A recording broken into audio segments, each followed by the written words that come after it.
Magandang umaga sa inyong lahat.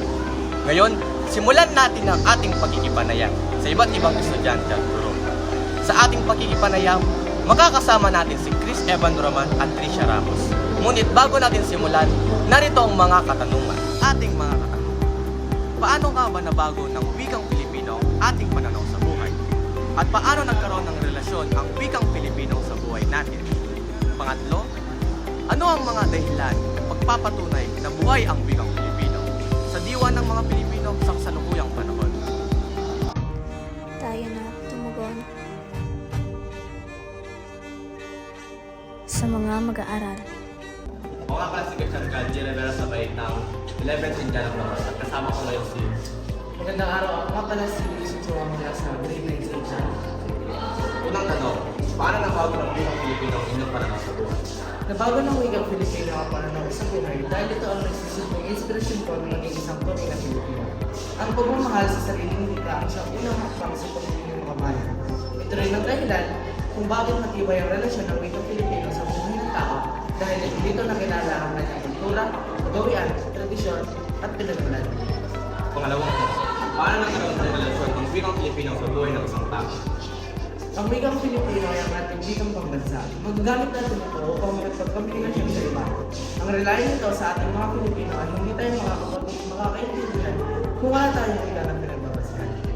Panghuling tanong, ano ang mga dahilan at papatunay na ang buhay ng wikang Pilipino sa diwa ng mga Pilipino na sa kasalukuyang panahon? Mapapatunayan ko ng buhay ang wikang Filipino sa diwa ng mga Pilipino sa kasalukuyang panahon dahil sa patuloy ng paggamit sa lingwahe natin. Patuloy nila itong ginagamit para nito pasang-pasang sa sunod na henerasyon. Ang araw ng lingwahe at hindi ito maiwan sa nakaraan. Magandang hapon. Ako nga pala si Chris Evan Roman from 11th Indiana Class. Kasama ko po ngayon si... Ako po si Kathleen Amsana from grade 12 St. Peter Damian. Kung tanong, paano nabago ng wikang Pilipino ang iyong pananaw sa buhay? Sa totoo lang, hindi nagbago ang pananaw ko sa wikang Filipino. Ang pagbago is the way na ginagamit natin ang wikang Filipino sa ating pang-araw-araw na pamumuhay. Lalo na ngayon, kasabay ng pagbabago ng panahon, nagkakaroon ng mga pagbabago sa paggamit ng wikang Filipino na naiimpluwensyahan ng teknolohiya. Pangalawa, paano nagkaroon ng relasyon ng wikang Pilipino sa buhay ng isang tao? May relasyon ng wikang Filipino sa buhay ng isang tao dahil ito ang ginagamit nating medium of instruction or communication sa ating araw-araw na pamumuhay. Ibig sabihin, ito yung ginagamit natin upang magkaroon tayo ng pagkakaunawaan sa bawat isa. So, without this wikang Filipino, hindi natin mauunawaan ang isa't isa kung ano ang sinasabi natin.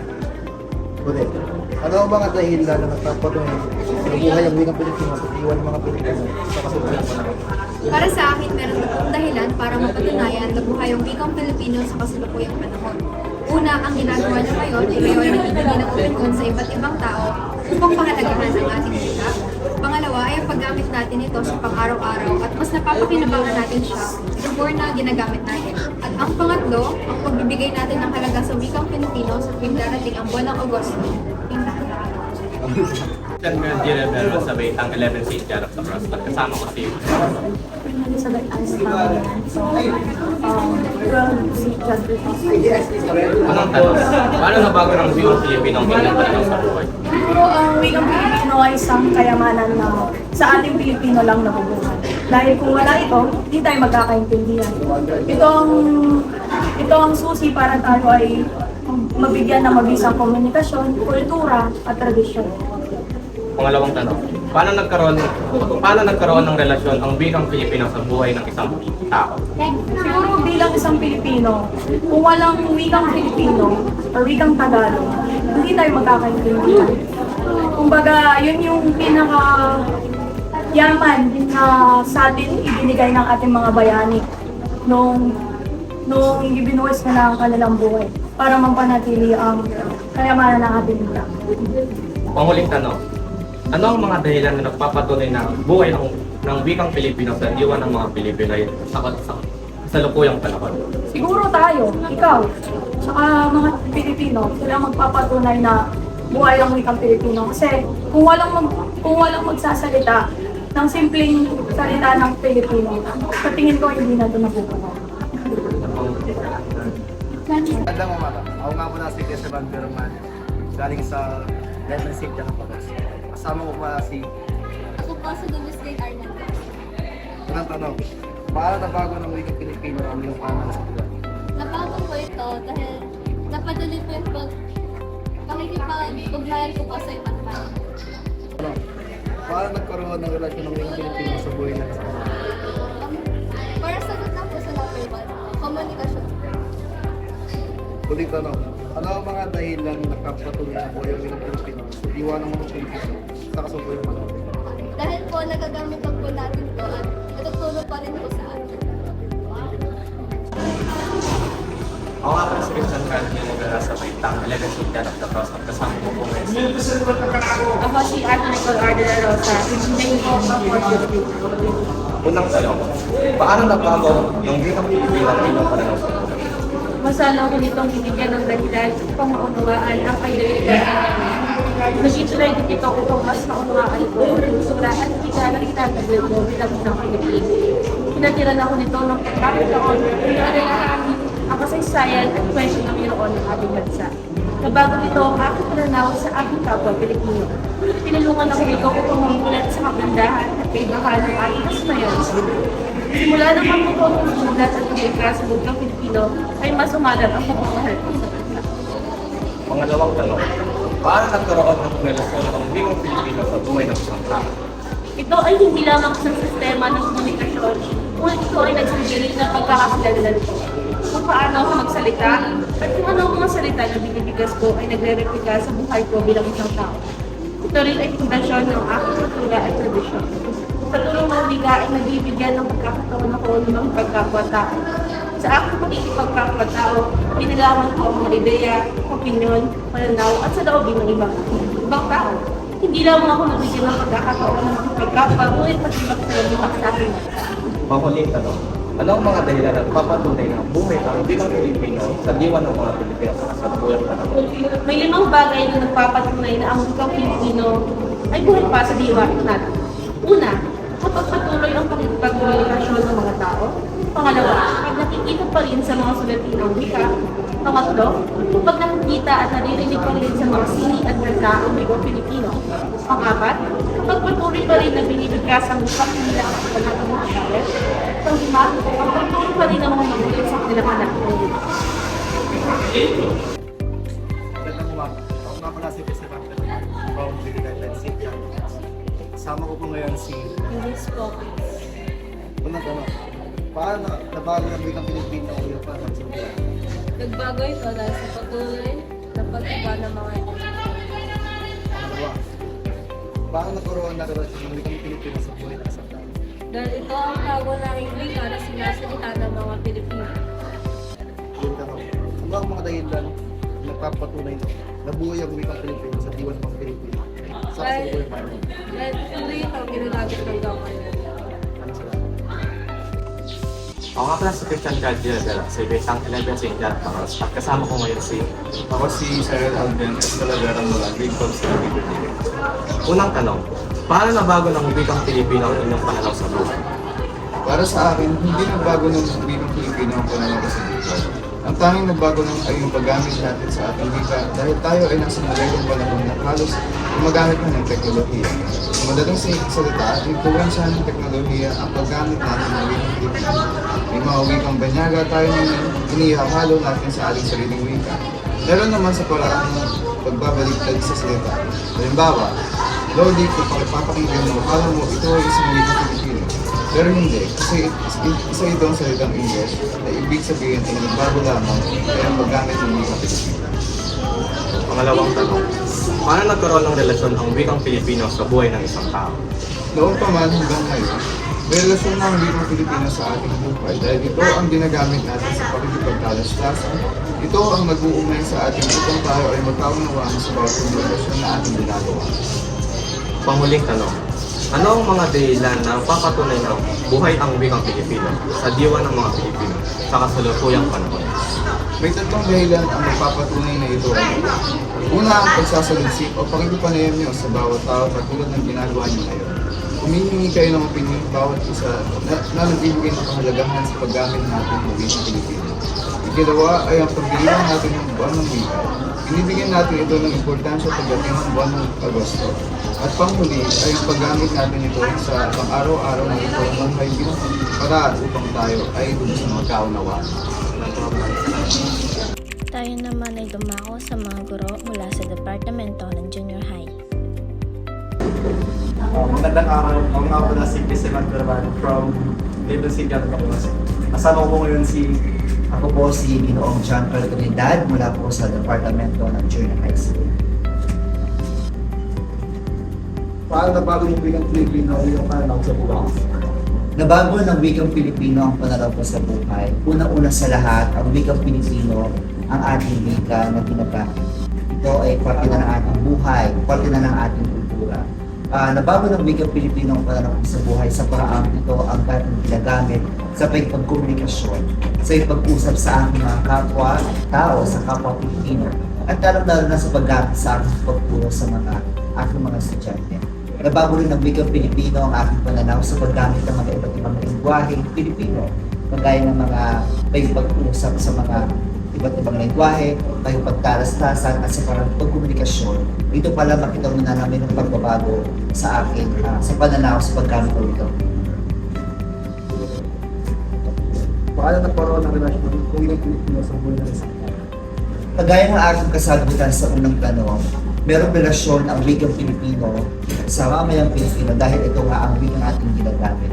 Sa paggamit ito sa pang-araw-araw na buhay, sa pag-usap, sa pagkomunikasyon, dito pa lang ay nagpapatunay na merong relasyon ang wikang Pilipino sa mga mamayang Pilipino. At kagaya na nabanggit ko, ang wikang Pilipino ay parte na ng buhay at ng kultura na mamamayang Pilipino. Ano ang mga dahilan na nagkakatuloy ng buhay ang wikang Pilipino sa buhay ng mga Pilipino sa kasalukuyan natin? Nagpapakita ng buhay ang wikang Pilipino sa kasalukuyang panahon ay halimbawa ng inyong ginagawa sa inyong paaralan. Itong halimbawa ng inyong aktibidades na nagpapakita ng patuloy na binubuhay at hindi pinapabayaang mawala ang wikang Pilipino. At isa ding konkretong halimbawa ng buhay ang wikang Pilipino sa kasalukuyang panahon ay ang pagdiriwang o pagkikibahagi ng mga iba't ibang paggawa ng mga iba't ibang programa. Halimbawa nito ang pagdiriwang ng buwan ng wika tuwing buwan ng Agosto, na kung saan nagkakaroon ng mga iba't ibang programa, aktibidades, no? Na kung saan dito ay nahahasa, mas naalimbag ang kaalaman ng mga estudyante at ng mga iba't ibang pagawaran ng gobyerno, na kung saan ginagamit nila ang kanilang katalinuhan, talento, no, sa pag-usbong at pagsulong sa paggamit ng wika. At dito pa lang ay nagpapakita na buhay at binubuhay ang wikang Pilipino. Ngayon naman ay kay Binibini Rosalyn F. Roque. Paano mo nagabi ng wikang Pilipino? Nabago ng wikang Pilipino ang pananaw ko sa buhay nung makita ko kung paano ito kaganda at kung paano mahalaga na meron kakayahan ito na mabago yung buhay ng isang tao. Mas makikilala kasi natin ang ating sarili kapag tayo din mismo alam natin paano yakapin ang ating sarili.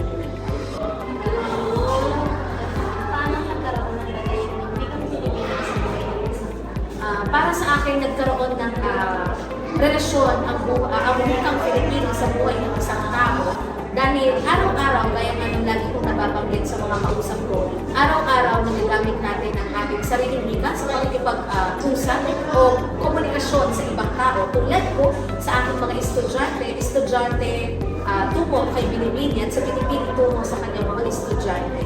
So, doon pa lamang makikita natin na nagkakaroon ng relasyon ng ating sariling wika bilang daan para sa magandang pagkakaunawaan ng bawat isa. Ano ang dahilan ng pagpapatunay ng buhay ang wikang Pilipino sa diwa ng mga Pilipino?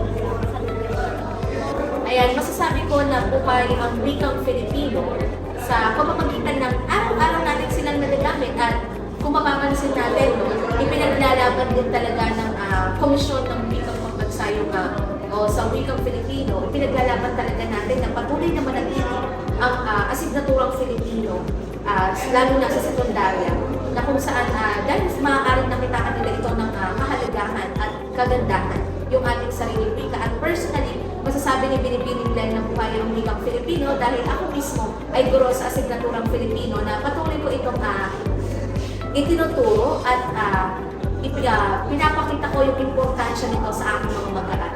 Ayun lang. Susunod naman ay si Ginoong Bonifacio sa Sumisyon Junior. Unang tanong po, Ginoo, paano po nabago ng wikang Pilipino ang iyong pananaw sa buhay? Okay, nabago ng wikang Pilipino ang aking pananaw sa buhay sa pamamagitan ng pagbibigay nito sa akin ng inspirasyon dahil napakalaking tulong o na pagkakaroon ng wikang Pilipino dahil dito napapakita natin o napapaunawa natin sa ating kapwa yung mga gusto natin sabihin. No, na kung saan at ang wikang Pilipino din, sabi nga nila ay bahagi na ng ating kultura. No, na kung saan ito ay isa sa mga mahalaga na ginagamit natin sa pang-araw-araw nating pamumuhay at dahil dito ay papakilala natin yung sarili nating wika. Ayun lang, thank you. Pangalawa po, Ginoo, paano nagkakaroon ng relasyon ng wikang Pilipino sa buhay ng isang tao?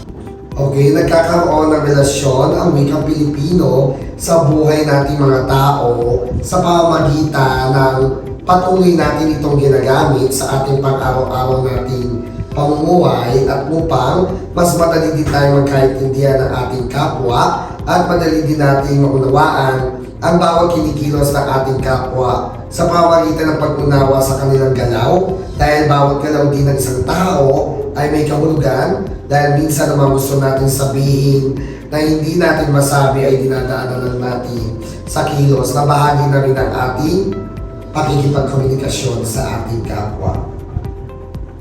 Last po, ano ang mga dahilan Masaya. na magpapatunay ng bukas ang wikang Pilipino sa diwa ng mga Pilipino sa kasalukuyang panahon?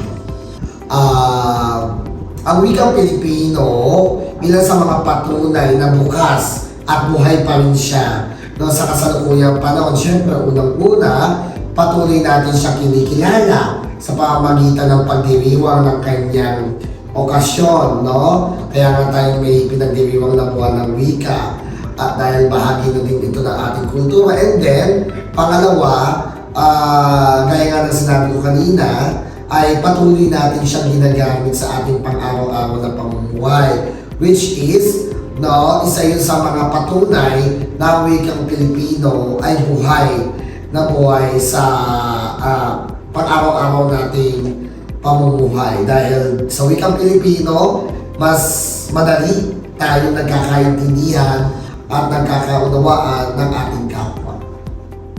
Yun lang po. Thank you po. Yun lang? Okay, thank you.